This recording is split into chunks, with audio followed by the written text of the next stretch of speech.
माँ जी, यह कैसे बर्तन साफ किए हैं आपने? देखना, साबुन भी लगी हुई है। हाथों में जान नहीं है क्या आपके? अलका जी की बहू मनीषा अपनी सास से चिल्लाते हुए बोली। वो बहू सुबह नाश्ता बनाते समय थोड़ी सी उंगली जल गई थी, इसलिए हाथ में जलन हो रही है। लाओ, मैं दोबारा साफ कर देती हूँ। बस रहने दो, काम करने के 100 बहाने हैं आपके। कभी हाथ कटवा कर बैठ जाती हो तो कभी हाथ जलवा कर बैठ जाती हो।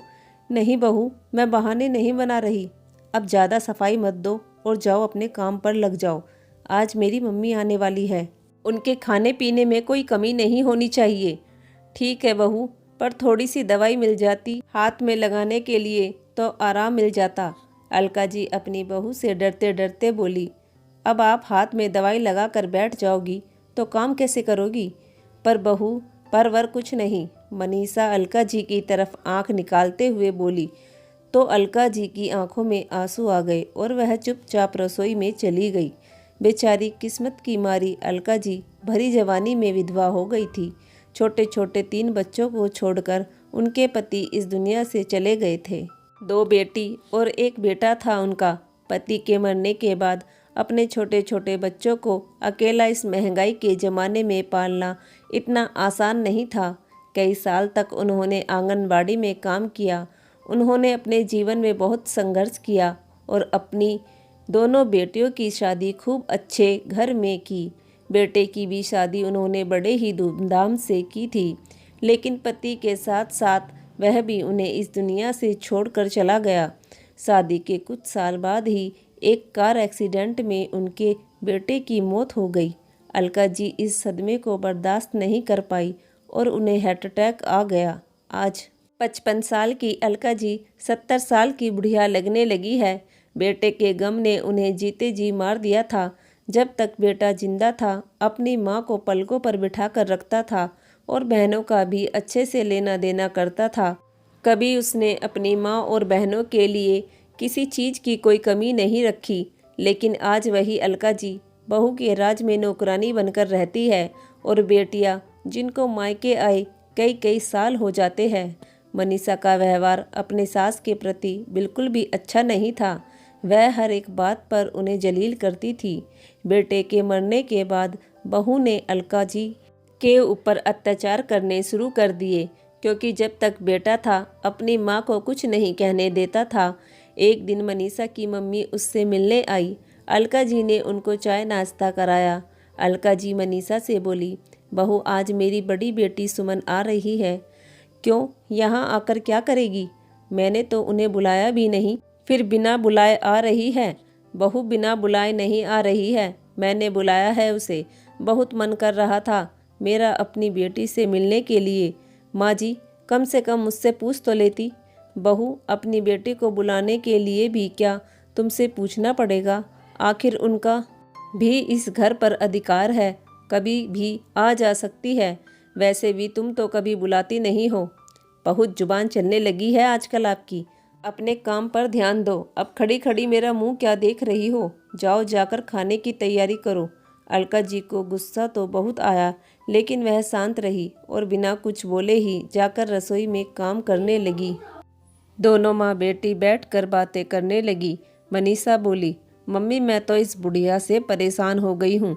एक काम भी ढंग से नहीं करती है, ऊपर से अपनी बेटी को और बुला लिया। वैसे ही क्या कम खर्चा होता है यहाँ पर, जो उसे भी बुलाने की ज़रूरत पड़ गई थी। मेरी तो नाक में दम कर रखा है, पता नहीं कब मरेगी बुढ़िया। रसोई में खाना बना रही अलका जी को बहू की सारी बातें सुन रही थी, या यूँ कहे कि वह ज़ोर ज़ोर से उन्हें सुना रही थी। आज बहू की ऐसी बातें सुनकर अलका जी का कलेजा छलनी हो गया और बेटे को याद कर उनकी आंखों से आंसू बहने लगे और वह फूट फूट कर रोने लगी। कुछ देर बाद मनीषा ने बाहर से खाने के लिए आवाज़ लगाई तो अलका जी ने फटाफट मेज पर खाना लगा दिया। खाना सर्व करते समय थोड़ी सी सब्जी मनीषा के कपड़ों पर गिर गई। मनीषा जोर से चिल्लाते हुए बोली, बुढ़िया ये क्या किया? मेरे सारे कपड़े खराब कर दिए। खाना सर्व करने की भी तमीज़ नहीं है तुम्हें? कहते हुए मनीषा ने अपनी सास को पीछे को धक्का दे दिया। अलका जी लड़खड़ाते हुए ज़मीन पर गिर गई।